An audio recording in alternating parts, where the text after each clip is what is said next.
Hey folks, Matt Easton here, Scholar Gladiatoria and Eastern Antique Arms. So apologies for my absence incidentally for the last week or so. I've been quite poorly with a nasty flu virus and just generally busy with life stuff as well.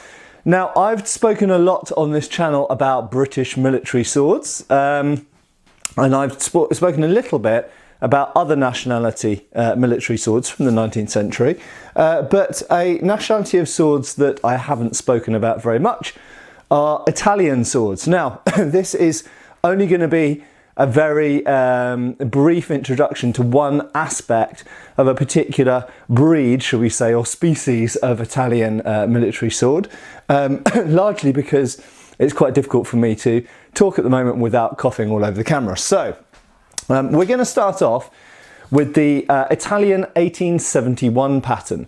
Now, the reason that I'm starting with this is this was a breakaway from the designs of Italian sword that had gone previously, largely due to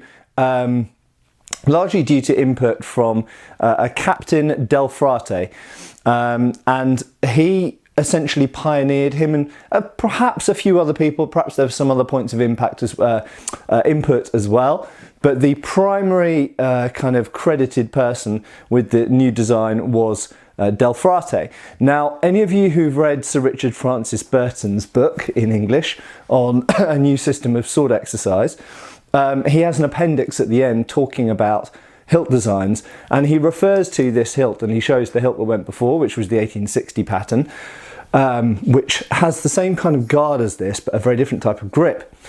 Now, the important parts to note of the grip are that the grip in this case is smooth wood, but you'll see that it's very much shaped for the bottom, for the little finger there, and the pommel extends beyond that. And you'll also notice that the back strap is very straight and flat, which is good to put your thumb on. But moreover, the really important feature that Burton and others talk about is that, and you will notice that there's a little place to stick your thumb in. Now, there's some debate about how much the thumb should go into that, or whether it's purely to sort of save the end of the thumb from impacts. Now, if I just grab a British sword for a second, I've actually got quite a few here. Here you go, Royal Engineers Officer's Sword by Wilkinson with a dedication on it. You'll notice that we've got a checkered area. I'll just zoom in. We've got a checkered area here for the thumb, but there's nowhere for the end of the thumb to go. Pull this bit stiff in the scabbard. Should I thrust into something and meet resistance, the end of the thumb will jam into the bottom of the guard. Now, this is something that is mentioned in British sources, and in fact for practice weapons they advise putting some leather or even a little pad, and sometimes we find an equivalent to this even in modern fencing swords, actually, épées and foils, and indeed sabres, a little pad under there to save the end of the thumb. And I myself, I have to say, have thrust people in sparring and had the end of my thumb kind of jammed. I actually keep my thumbnail very short. I mean, I keep my nails pretty short anyway, but I keep my thumbnail particularly short on that thumb for that reason, because the nail jamming into the bottom of the guard is actually quite uncomfortable. But you'll see that with the Italian sword here, the 1871, which was the first model of Italian sword to feature this, the end of your thumb is saved to some extent. Now let's just have a little look at the construction there. So what you've got is you've got a little, almost like a roof, and it's enclosed. You'll notice it's enclosed in there. There are some other nationality, if you're wondering what that hole is, that's for a sword knot, incidentally, to essentially attach it to your wrist so you can't lose the sword on horseback. So your thumb goes up there. Now, you'll notice if I engage the bottom of my hand, so the little finger, I've got relatively long hands. I don't have very wide hands, but I've got quite long fingers. And if I do that, if I engage my little finger with the bottom there, as I believe you should do, although not everyone agrees with that, and extend my thumb up, you'll notice the thumb doesn't actually fully go inside that hole. But should I jam the sword into someone, especially on horseback, and that gives me a little bit of kind of essentially crumple zone, or kind of security distance between the end of my thumb and the top of the guard. Now you could argue, why not just make the grip longer so that the thumb is further away from the guard? And yes, absolutely you could do that. My observation is that one of the issues with making grips too long, and we have seen this in recent years with certain models of gymnasium or practice sabre for modern HEMA, if you make the grip too long, it makes the sabre handle quite strangely. So generally speaking, I think you want a sabre to have enough space that you can get the thumb up the back, but not so much space that you've got more than you really need, because it makes the sword handle in a strange way. And you'll also have to notice that when this came in, this sort of innovation, it pretty much encourages you to have the thumb up all the time.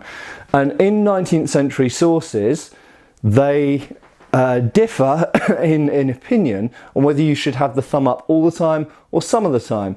The usual British advice is if a sabre is heavy, and this would class as a heavy sabre because it's a cavalry sabre, if the sabre's heavy, then most of the time you should actually have the thumb down for added strength and security, especially on horseback, and you should only put the thumb up when giving a thrust, when giving point, and then you should bring the thumb back down again and hold it in something more like a handshake or a hammer grip. However, there are other treatises that basically tell you to keep the thumb up all the time, and British sources equally do say if the sabre is a light sabre, not a lightsaber, but a light sabre, then you should keep the thumb up all of the time. So, this was the first Italian sword, the 1871, Del Frate's input. Don't know if it was 100% his design, but definitely he pioneered this. And this style of hilt did have fans in other countries, and I will just allude to this, but there are other designs of sword from other countries, particularly Spain and Britain, experimental models in Britain, that also have a hole or a dip or a recess for the top of the thumb, or to save the top of the thumb there. And in fact, there was an experimental model of British cavalry sword from 1904. As we know, they ended up going with the 1908 pattern, which has a different solution for the thumb. But the 1904 actually has a little hole there to prevent the end of the thumb being jammed up against the guard. The weakness of that, of course, is you've got a hole in your guard over your thumb, so you can be thrust through it, which is perhaps unlikely, but still would be fairly unpleasant being thrust in the end of your thumb. So the 1871 pattern, I'm not going to talk about the blades for now. You'll notice it was a pipe back blade, slightly controversial as a choice of blade in 1871, but there we go, that's what the Italians chose. So next up we've got the and this has just been sold actually. This is going to be packed up and posted off, which is one of the reasons why I chose to do this video now. This is the 1873 for an officer. Now this is a very light and nimble sword, quite well sharpened as well. You notice it's got a clipped back point.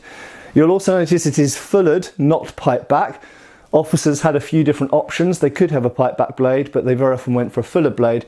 And it's got an unusual blade section in that it's got double fillers up in the foible up here, which is the end of the blade. But looking at the hilt, you'll notice it's a different style guard. It's actually a more protective guard. It's a bit like a 3-bar guard that we'd find on a, I actually don't have one here. I was going to grab one, but I don't have one here.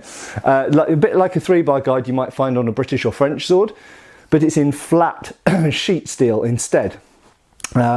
Which offers quite good protection, but you'll notice they yet again have gone, if I focus on the back strap, it's not exactly the same as the 1871. It's got a little bit of checkering down here for the heel of the hand.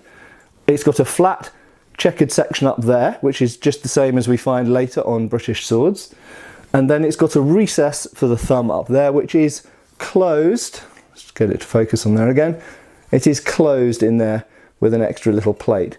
So it's like a little roof that goes over the top, and then it's closed at the front. This is a very differently handling sword. It's a slightly later model, and it's an officer's version, and it's much, much lighter and more nimble, but essentially the same, or very similar, not exactly the same grip actually. The grip, as you'll notice, is it's still smooth wood, but it's a little bit more curvy, a little bit less straight and angular compared to the 1871, but very much the same solution for the backstrap and the thumb.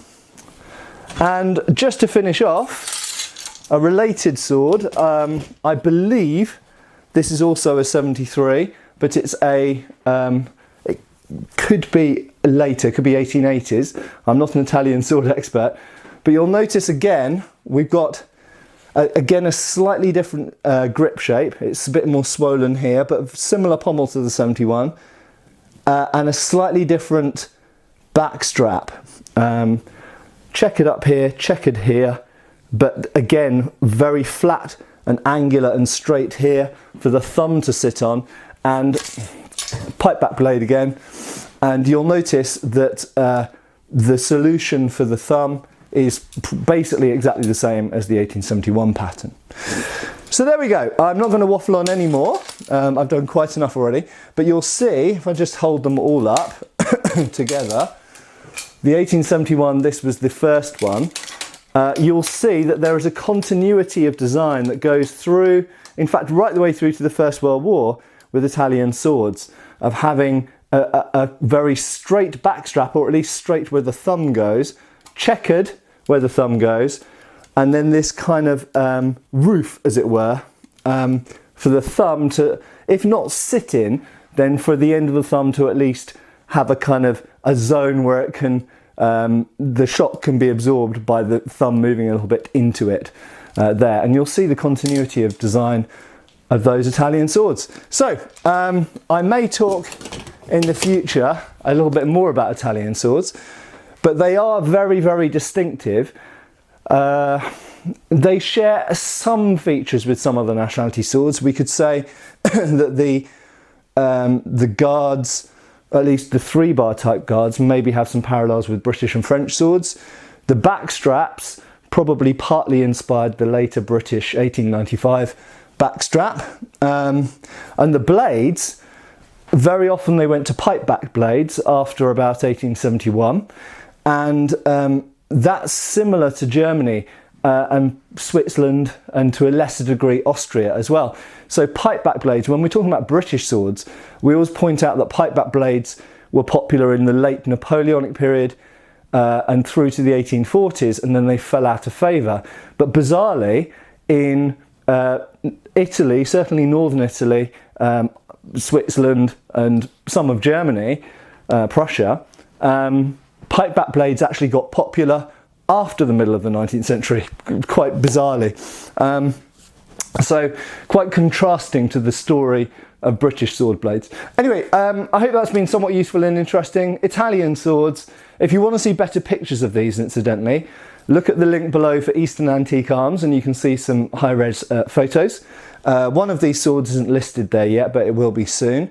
One's for sale and one's been sold, but I'm sure I'll have more Italian swords in the future, and at some point I'll have another one of the 1860 models that came before these, different type of design, and we'll look at those and contrast and see how different the earlier Italian swords were compared to the swords which came after 1871. Thanks for watching. I'll see you again soon for another video. Cheers, folks. Thanks for watching. We've got extra videos on Patreon. Please give our Facebook a like and subscribe if you haven't already. Cheers, folks.